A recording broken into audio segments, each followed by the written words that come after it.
Praise the Lord, hallelujah.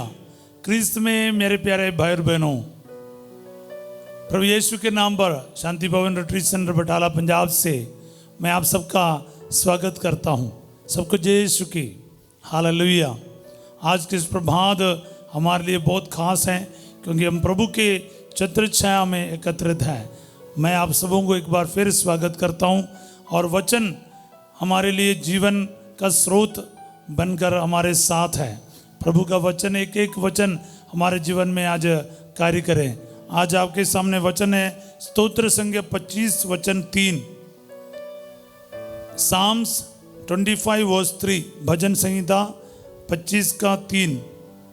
जो तुझ पर भरोसा रखते हैं वे कभी निराश नहीं होते। निराश वे होते हैं जो अकारण तुझे त्यागते हैं। हालेलुया। बहुत एक खास वचन है, इसको हम बार बार बोलकर रिसीव करेंगे। जो तुझ पर भरोसा रखते हैं वे कभी निराश नहीं होते। निराश वे होते हैं जो अकारण तुझे त्यागते हैं। प्यारे भाई बहनों, हम इस सोसाइटी में देखेगा चारों तरफ परिवारों में बहुत सारे लोग निराश में हैं, क्योंकि इस दुनिया में ये 21st सेंचुरी में लोग इतने फास्ट पेस में चल रहा है, बहुत तेज गति पर आगे बढ़ रहा है या बढ़ना चाहते हैं। कहीं ना कहीं एक सेटबैक मिलेगा, छोटा सा एक रुकावट मिलेगा, हम सब दुखी और निराश हो जाते हैं। क्योंकि नॉर्मल सी बात है, क्योंकि हम लोग को सोचते हैं कि मेरा सारा प्रोसेस हो चुका, मेरे को अभी वीसा मिलना चाहिए, वीसा नहीं मिल रहा है। वीसा मिल गया, कभी कभार बाहर जाने में दिक्कत आते हैं, या फिर सब कुछ हो गया फिर पैसा का अरेंजमेंट्स नहीं हो रहा है। चाहे शादी के मामले में हो, रिश्ते के मामले में हो, हर जगह पर ऐसा ही है। आपको लगता है मेरे इस व्यक्ति से मतलब रिश्ता हो गया, अभी शादी मतलब करना ही बाकी है। कुछ लोग शादी फिक्स करने के बाद टेंशन लेते हैं, फादर जी पता नहीं है कि सही है गलत है, फिर बहुत डिप्रेशन में चला जाता है। हालेलुया। जॉब के बारे में, जिंदगी के किसी भी क्षेत्र में क्यों ना हो, बीमारियां, कभी कभार जिंदगी बहुत अच्छे से चल रहा है, अचानक कोई बीमारी आए, सारा सोच खत्म हो गया, उलट पलट हो गया। एक गाड़ी में सो जाना काफी है, बाढ़ आ गया, मौसम खराब हो गया, पुलिस केस आ गया, झगड़ा लड़ाई आए, किसी का एक्सीडेंट हो गया, मतलब कारण तो बहुत है निराश होने का। पर प्रभु का वचन में आज हमें आशा की बातें हैं। जो तुझ पर भरोसा रखते हैं वे कभी निराश नहीं होते। हालेलुया। लिखते जाओ, रिसीव करते जाओ, आमीन बोलते जाओ। मेरे को आमीन से ज्यादा वचन पूरा लिखेगा तो अच्छा लगता है। जब हम आपके कमेंट्स को देखते हैं, मैं सबको तो रिप्लाई कर नहीं पाता हूं, लेकिन मैं पढ़ता हूं, मैं देखता हूं कौन क्या लिखते हैं, कैसे लिखते हैं। तो इसलिए मैं आपकी ज़रूरतों के लिए दुआ करता हूं। पर ज़रूरतों के साथ ना अगर आप वचन लिखते हैं ना, बहुत खुश हो जाते हैं, क्योंकि आपको समझ में आ रहा है करना क्या है। सिर्फ ज़रूरत नहीं लिखना, वचन के साथ लिखना। हाँ, मुझे मेरी इस ज़रूरत में, मेरे निराशाओं में आज ये वचन पूरा हो जाए। क्या है? जो तुझ पर भरोसा रखते हैं वे कभी निराश नहीं होते। भरोसा रखते हैं, प्रभु मैं तुझ पर भरोसा रखता हूं, मैं निराश नहीं होऊंगा, निराश नहीं रहूंगा। हालेलुया। मेरा परिवार तुझ पर भरोसा रखते हैं, मेरे परिवार में निराश नहीं आएंगे। हालेलुया। प्यारे भाई बहनों, दुख में, संकट में, आर्थिक समस्याओं में, आपके अलग अलग परिस्थितियों में भरोसा रखो। इब्राहिम ने भरोसा रखा, दिल टूट के टुकड़े टुकड़े हो रहा था, इतना दर्द था। अपने बेटे को बलि चढ़ाने के लिए पहाड़ चढ़ रहा है, बाप बेटा मिलकर। बेटा बाप से पूछता है, पापा मेमना किधर है? लकड़ी, चूरा, आग सब कुछ हमारे पास है, बलि के लिए बकरा कहाँ है, मेमना कहाँ है? उत्पत्ति का 22:8 बाइबल के इतिहास के सबसे महान एक वचनों में से एक है। बेटा प्रभु पहाड़ पर प्रबंध करेगा। God's provision shall be seen on the mountains. Hallelujah. Jehovah Jireh, Jehovah Jireh, वो आपके संकट को देखकर आपको प्रोवाइड करने वाला ईश्वर है। इब्राहिम यही बताया, भरोसा का शब्द निकला। इब्राहिम को मालूम नहीं मेमना कहां से मिलेगा, इब्राहिम को मालूम है बेटे को बलि चढ़ाना, पर बेटा पूछ रहा है मेमना किधर है, वेयर इज द लैम्ब।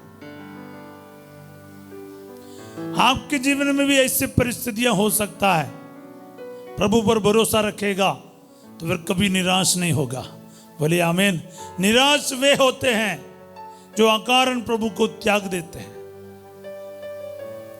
प्रभु को छोड़ेगा बिना कोई रीजन से, या रीजन भी हो, प्रभु को छोड़ेगा, ऑन द स्पॉट तुम दुखी रहोगे, दुखी हो जाओगे। कैंसर के समय प्रभु ने मुझे कैंसर क्यों दिया, एक्सीडेंट क्यों होने दिया, हाथ पैर क्यों टूटा, मेरा भविष्य क्यों खराब हो गया, बाहर जाने की रुकावट क्यों आया, मेरा पैसा क्यों बर्बाद हो गया, मैं मेरे इस पर्सन से शादी क्यों करवाया, मेरा बच्चा विकलांग कैसे निकला, मंदबुद्धि कैसे निकला, मेरा एग्जाम में क्यों फेल हो गया। अगर सिर्फ और सिर्फ सवाल ही रह जाते हैं ना, इसका मतलब आपने प्रभु को त्याग दिया है, फिर आप निराशा में डूबते रहेंगे। मेरे साथ भी, मेरे पास भी सवाल था प्यारे भाई बहनों, मेरे दांत क्यों टूटा, मेरी एक्सीडेंट क्यों हुआ, मैं परीक्षा में बार बार फेल क्यों हुआ, पार क्यों कर नहीं पाया, कई सारे सवाल था। पर एक ही चीज क्या है, भरोसा रखा, भरोसा रखा। छोटी छोटी चीजों में धीरे धीरे भरोसे में आगे बढ़ा, तब प्रभु ने मेरे को कुछ करके दिखाया। सब कुछ उसकी योजना के लिए था, आज मुझे पता है, इसलिए आगे से भी कुछ होगा वो भी मेरे अच्छाई के लिए करेगा, क्योंकि मेरे प्रभु मुझे प्यार करता है। मैं उसके ऊपर नहीं तो किसके ऊपर भरोसा रखूं। इसलिए मैं इस वचन को बोल बोल कर प्रार्थना करूंगा, है प्रभु मैं तुझ पर भरोसा रखता हूं, तू मुझे निराश नहीं होने देगा। बोलते रहो प्यारे भाई बहनों, प्रभु जी मैं तुझ पर भरोसा रखता हूं, तू मुझे कभी निराश नहीं होने देगा। मैं तेरी ओर दृष्टि लगाऊंगा, मैं निराश नहीं रहूंगा। हालेलुया। प्रभु की ओर नजर लगाओ, संकट की ओर नहीं, परेशानियों की ओर नहीं, बीमारी की ओर नहीं, आर्थिक समस्या की ओर नहीं। क्योंकि जब आप निराश के शब्द मुंह से बोलोगे ना, पर ईश्वर कुछ करेगा ही नहीं। जिनके अंदर निराशा है उसके अंदर घमंड है। अब आप मेरे को बोलेगा कैसे आप फादर बोल सकता है, घमंड का मतलब ईश्वर का परित्याग करना है। प्रवक्ता ग्रंथ अध्याय 10 का 13 में पढ़ के देखो, 13-14 में।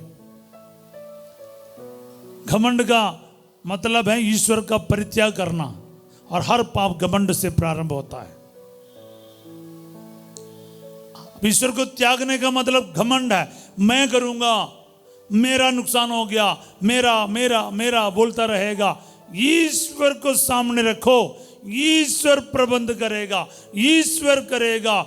मेरा भरोसा प्रभु पर है, वो मुझे निराश नहीं होने देगा, टूटने नहीं देगा, इस संकट से बचाएगा, इस हालात से मुझे बाहर लेकर आएगा। ये विश्वास को जिताना है, इसको हम भरोसा कहता है। भरोसा और विश्वास के बीच में मैंने जो अंदर समझा यही है, विश्वास का मतलब ईश्वर के लिए सब कुछ संभव है। Faith means for God everything is possible. भरोसा का मतलब ट्रस्ट, यानी भरोसा का मतलब है मेरा खुदा मेरे लिए ये करेगा। बोलिए आमीन। हाँ, प्रभु के लिए सब कुछ संभव है। ये विश्वास का लेवल है, भरोसा का लेवल क्या है? हाँ, मेरे लिए वो प्रभु ये काम करेगा। बोलिए आमीन। हाँ, ईश्वर कैंसर ठीक कर सकता है, ये विश्वास है, मगर मेरा कैंसर यीशु ठीक करेगा। विश्वास के साथ बोल, मेरे परिवार में, मेरे आर्थिक समस्याओं में, संकट में, नौकरी में, आर्थिक समस्याओं में, मेरे दुख निराशाओं में, प्रभु मैं तुझ पर भरोसा रखता हूं, तो मुझे कभी निराश नहीं होने देगा। ये वचन को बार बार बोलते रहो, ये पर्सनलाइज करते जाओ। पति के लिए, पत्नी के लिए, बच्चों के लिए। कहना नहीं मानता होगा बच्चा, चर्च नहीं जाता होगा, प्रार्थना नहीं करता होगा, कोई शराब नशे की आदी हो रखा होगा। आप बोलो ना, प्रभु मैं तुझ पर भरोसा रखता हूं, तो मुझे कभी निराश नहीं होने देगा। इस हालात से आप उसे बचाएगा, छुड़ाएगा। हालेलुया। निराश वो होते हैं जो अकारण तुझे त्याग देता है। बोले आमीन। ये मेरा विश्वास है प्यारे भाई बहन। ये वचन है ना, बोलते ही मुझे बहुत आशीष मिल रहा है। सुनकर आपको भी आशीष मिलेगा। रिसीव करते जाओ, दूसरों को भेजना है, जरूर शेयर करना है, क्योंकि मुझे पता है बहुत सारे लोग दुख और निराशा में हैं, समझ नहीं आता क्या करना। वचन बोल के प्रार्थना करो प्यारे भाई बहनों। वचन आपको रिवाइव करेगा। वचन आपके अंदर ना नई आशाएं, उम्मीदें जगा देगा। बोलिए आमीन। और क्या जगा देंगे बताओ? संत पतरस और साथी कहते हैं, प्रभु हम किसके पास जाएं? आपके पास अनंत जीवन के संदेश हैं, अनंत जीवन का वचन है। हालेलुया। मैं इस प्रभात में आपके साथ ये वचन को बांटता हूं प्यारे भाई बहनों। शेयर करो ना। जब आपके दिल को ये वचन छू रहा ना, लिखते जाओ, डायरी में नोट करो, बार बार बोलते जाओ। जो तुझ पर भरोसा रखेगा वो कभी निराश नहीं होगा। निराश वो होते हैं जो अकारण तुझे त्यागते हैं। स्तोत्र संख्या 25:3 बहुत पावरफुल वचन है। Hallelujah. Very very important word of God. सीखते जाओ, बोलते जाओ, शेयर करते जाओ, बांटते जाओ। विश्वास करो, आज के दिन ये वचन आपके जीवन में कार्य करेगा। प्यारे प्रभु जी, जितने भी लोग दुखी, परेशान, निराश और बीमार और अलग अलग परिस्थितियों से गुजर रहे हैं, सब कुछ खत्म हो गया लग रहा है, कहीं भी कोई रास्ता नहीं दिख रहा है। प्रभु जी, जिंदगी में ऐसे हार चुके, टूट चुके लोगों के लिए आज ये वचन कार्य करे। प्रभु, जितने भी लोग आज इस वक्त प्रार्थना में भाग ले रहे हैं, विश्वास के साथ अपने जीवन में ये वचन को रिसीव करता है।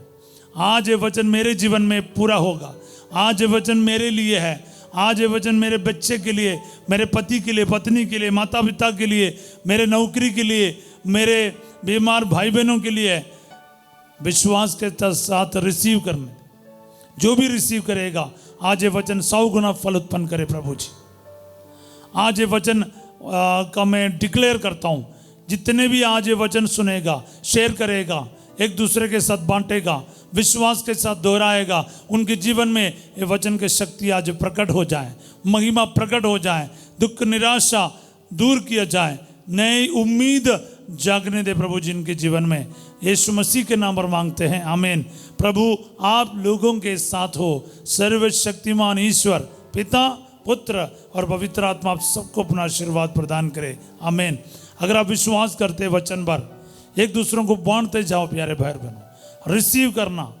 रिसीव करना वचन मेरे लिए करके, फिर खुश हो जाओ, दुखी नहीं रहने का। याद रखिएगा, आज रात 8 बजे संध्या का आशीर्वाद प्रार्थना में फास्टर जो आपके साथ होंगे, और कल सवेरे प्रभु की छत्र छाया में हम फिर मिलेंगे। और याद रखना, कल शाम को दूसरे इतवार होने के नाते शांति भवन रिट्रीट सेंटर से जागरण प्रार्थना है। इतवार को शाम को 4 बजे से लेकर 9 बजे तक इस महीने का रात्रि जागरण है। प्यारे भाई बहनों, विशेष रूप से आप लोग प्रार्थना करते रहिएगा, हमारे लिए भी प्रार्थना कीजिए। वचन के बारिश होने के लिए, चिन्ह तथा चमत्कार प्रकट होने के लिए इंतजार करिएगा और प्रार्थना में बने रहिएगा। और 4 बजे से आप लोग लगातार हमारे साथ जुड़िएगा। हमारे परिवार के सदस्य होने के नाते हम आप प्रत्येकों के लिए प्रार्थना कर रहे हैं। खास करके हमें आपके कई सारे लोगों का नाम जानते हैं, क्योंकि हम टाइप करते हैं आपका नाम, हम और फादर सिजो हम दोनों टाइप करते हैं, इसलिए हम लोगों को आपको पर्सनली हम जानते हैं। आप कहाँ से हैं लगभग ये भी मालूम है, इसीलिए आप लोगों के लिए हम विशेष प्रार्थना कर रहे हैं। पूरे इस हफ्ते हम प्रार्थना करते आए हैं, पूरे महीना प्रार्थना करते आए हैं, इसलिए कल जागरण के लिए सब लोग तैयार होके आप लोग ठीक टाइम पर हमारे साथ स्तुति आराधना में, वचन की घोषणा में, परम प्रसाद की आराधना में, चिन्ह तथा चंगाई की प्रार्थना में हमारे साथ जरूर जुड़िएगा। तो आप सबों के लिए एक अच्छा दिन का कामना करता हूँ। Have a wonderful day. God bless you all.